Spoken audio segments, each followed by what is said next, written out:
tragedy is that the plane has crashed with 65 passengers and 6 crew on board just after it took off from Domodedovo Airport, one of the main airports around Moscow. These are the first pictures back from the site of the crash. The video was apparently shot by locals there. The village where the plane came down is located about 60 kilometres southeast of Moscow from where we're talking to you now.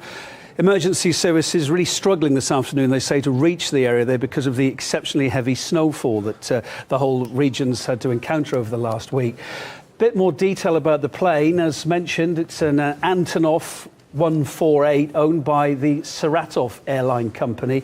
Pretty new plane, made its maiden flight back in 2010. The specific model of plane can reach speeds of around 820 kilometres an hour. It's a regional flyer, capable of carrying up to 80 passengers on board.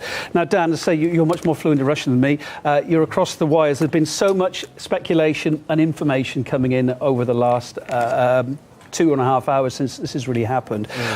First thing to say is thoughts, of course, so strongly with the family, the friends, the loved ones of all these poor people that have perished today, the passengers and the crew. We saw a really harrowing shot earlier on. A lot of the family members have been going to Orsk Airport. That was the final destination, about 2.5 hours away from Moscow. And they've also been coming to Domodedovo Airport as well. We saw one man literally howling.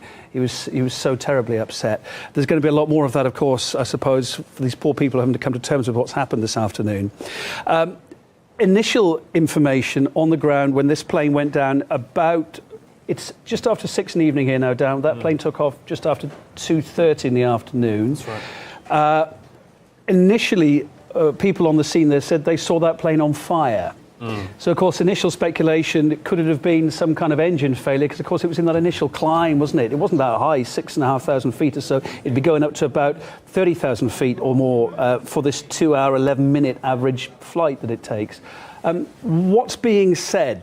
That early days, we know, but what are the theories that are coming to the fore at the moment about what went wrong? Well, there's been theory after theory. The initial one, of course, being that potential for mid-air collision with a helicopter. That has now been ruled out, at least by the Russian Postal Service. Tell the viewers about that. Now, that came in about 2 hours ago, and initially it seemed to be almost key, but then it was quickly dismissed. What came in on that, Dan? Well, eyewitnesses described seeing a large amount of mail and post at the crash site scattered over a wide area, as well as debris from some sort of other aircraft, potentially a helicopter, leading to that speculation that there could have been some sort of interaction, some sort of incident involving a Post of Russia helicopter. A mid-air collision, potentially. Yep. That's what was being said. Now, the Post of Russia have released a statement saying in that region they have no helicopters belonging to them at all. So that was ruled out.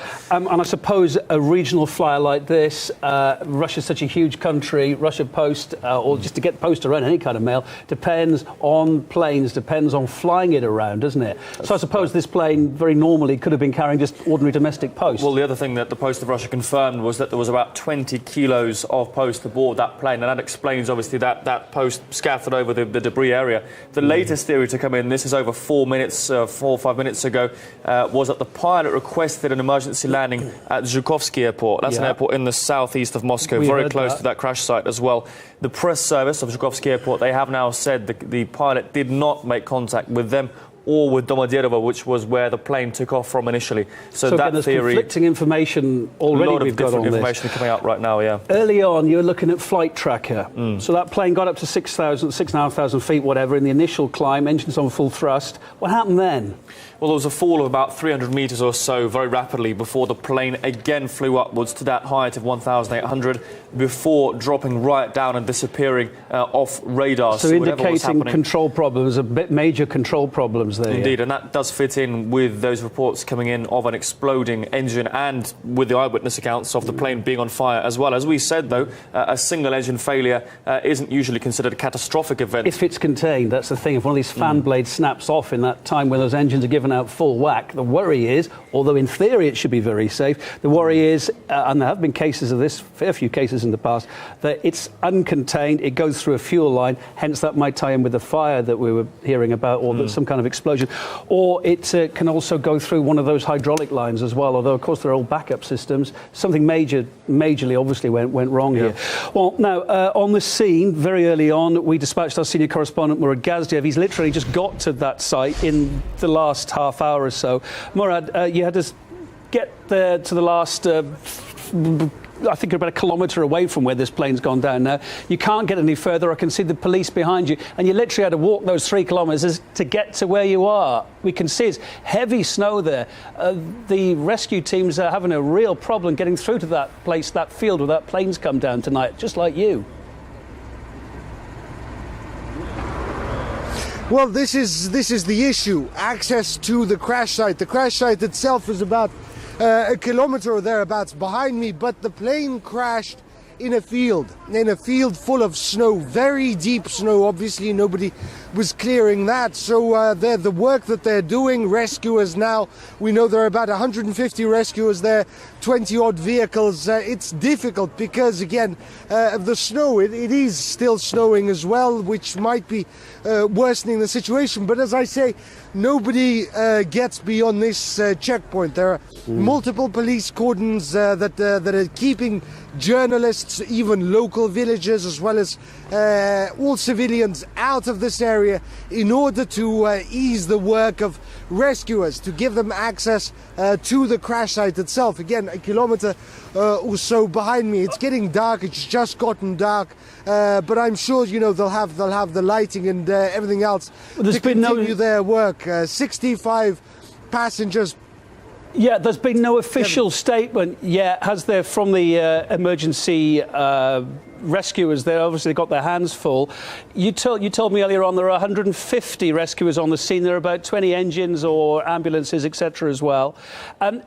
Just to be clear here, has it been completely ruled out that there are no survivors? Because that's the most crucial thing at this time. You know, the hope is maybe somebody is still alive there, albeit if you land in these conditions and you're injured, the hope isn't good. But is it officially ruled out that everyone's perished on that plane or not? Kevin, I was just talking to a rescuer that was passing by us. He said no survivors. It's difficult to imagine surviving a crash like this with a jet, you know, flying at hundreds of kilometers an hour, plummeting all but into the ground. The forces here, the momentum, they all but preclude any survivors. 65 passengers, 6 crew members, 71 in all.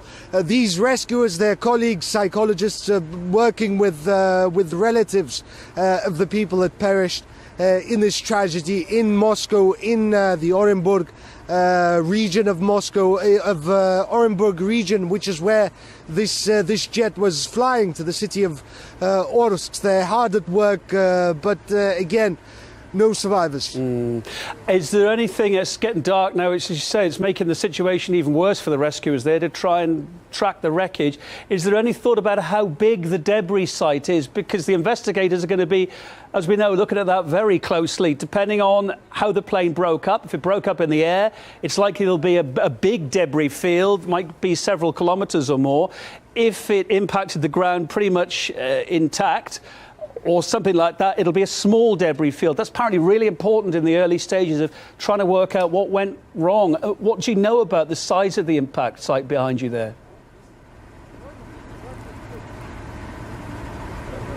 Well, details are still scant. The rescuers and everyone else, they aren't letting much out. You know, they're still... This is the early stages, the early hours. They're trying to sift through the wreckage, trying to see what exactly happened. The size of the crash site, I haven't been told. I haven't heard anything from official sources or rescuers here. But a number of theories have been debunked, such as that there was a mid-air collision with a helicopter. The rescuers here as well, they've issued an official statement, but they've told us they found no evidence, no parts of debris from a helicopter. So that was a mere rumor. The other thing, of course, you were discussing earlier on is that there were reports that the pilot called in technical difficulties immediately after takeoff. The aircraft was in the air for merely minutes, but there were got a bit more info on that. Technical difficulties and requested. Apparently not, Murad. I mean, it's difficult where you are at the scene. At Zhukovsky Airport. Yeah, apparently, no, that's been denied by Zhukovsky Airport. They said that's not far from the crash site. They say the reports that a pilot requested an emergency landing at Zhukovsky Airport, the officials there say, is not true. So, again, that's a bit of conflicting information. While you're there, though, because I know it's quite hard for you to be online, we're hearing the emergency ministry now saying that one of those crucial black boxes, those flight data recorders, it may be the data recorder for the tech side, or it could be the other box, the voice data recorder that listens in crucially to what those pilots are saying. It's important they find the two, but apparently the emergency ministry has already said now that they have found one of those black boxes. We don't know which. There's also a line coming through as well now. The emergency ministry is saying that they are now discovering pieces of wreckage. They found at least 2 bodies in the parts of the fuselage there. But, of course, there were many more on that doomed flight, 65 passengers and 6 crew on that flight number 6W703 that departed Moscow Domodedovo International Airport just about 4 hours ago. Just a little bit less than 4 hours ago. Didn't make it too far, was only in the air for about 7 minutes or so. Murad, at the moment, this investigation, this recovery, I suppose it is now, is going to go on, I suppose, throughout the night. What's the thought on it? Are more people going to join there, or what are you hearing? Well, emergency vehicles and rescuers are still arriving. There are officials as well. Convoys have arrived, as I gather, officials with sirens and convoys of them, in fact. But as for the theories, the investigation itself, the likely causes, well, meteorologists, the Moscow Meteorologist's Office, have issued a statement. They've said that this isn't dramatic weather. This is nothing unusual, and that aircraft operate in this weather all the time. They say that weather as a factor here is highly unlikely to have caused this crash. The other issue, of course, the aircraft itself, Saratov Airlines. Yes. But of course, Murad, the question is, was this plane, another thing the investigators will be urgently looking at, was this plane sufficiently de-iced at Domodedovo Airport? Very professional airport. I fly there every week myself. Now, Dan, you've got a bit of news on that. What have you heard? But again, not confirmed. You got a line in. Yeah, not confirmed. We did see photos earlier of allegedly the plane being de-iced, covered in that antifreeze liquid, standard procedure probably for planes flying in this condition. We are hearing now the opposite information coming in from sources, unconfirmed, unverified as of yet, that the pilot actually refused for this de-icing procedure, for this de-icing liquid to be put on the plane itself, which is very strange. Yeah, very strange in these weather conditions. But again, that is unconfirmed. Presumably, we'll find that out from the investigation at the site once they look more into this debris and the procedures that took place before takeoff from Domodedovo. I've flown over many times myself when it's cold weather. I mean, sometimes some of the planes haven't been de-iced because they don't need to be de-iced if there's no moisture in the air, and I think if they've been sitting around not that long, there isn't a need to do that. I'm no expert on it, but I've often questioned myself, gosh, should they have de-iced this? So maybe it was normal, don't know. You don't know how long, if that's a regional plane, maybe it's only touching down for less than an hour at a time before it goes back up, because of course they don't want these planes on the ground, they want them in generating money up in the sky. Indeed. So turnaround times are often minimal on these things, aren't they? So rescue operations set to continue round the clock at the site of the crash. Here's what Russia's Ministry of Emergency Situations have had to say thus far. Firefighter and rescue teams, as well as ambulances, immediately headed to the crash site. Over 150 people and 20 pieces of technical equipment are taking part in recovering what they can from the incident. Of course, thoughts with the relatives. They've already been gathering at Orsk Airport to try and get a handle on what's happened here, where that plane was expected to land just a couple of hours after it left Moscow. That flight just about 2 hours to 2 hours, 10 minutes or so, in theory. Many of the relatives have understandably been grieving. Our heart goes out to that guy there, literally howling. Horrendous. Emergency services and doctors have been deployed to the airport. They're going to help as best they can, provide psychological and medical help to those coming to terms with the tragedy. Again, even at this stage, I suppose, still hoping against all hope that indeed there may have been some survivors here. It doesn't look good, though, it has to be said. Flights have been suspended, meantime, in the city of Orsk, we can tell you. Here we can see passengers handing their tickets back in. A very somber mood there, obviously, right now. Medics are also present at the airport. That flight, again, to remind you, if you may have had someone on that flight or know of anyone, friends, family, crew, was flight number Saratov Airlines 6W703, departing Moscow earlier this afternoon, just round about 4 hours ago. It's a little under 4 hours ago.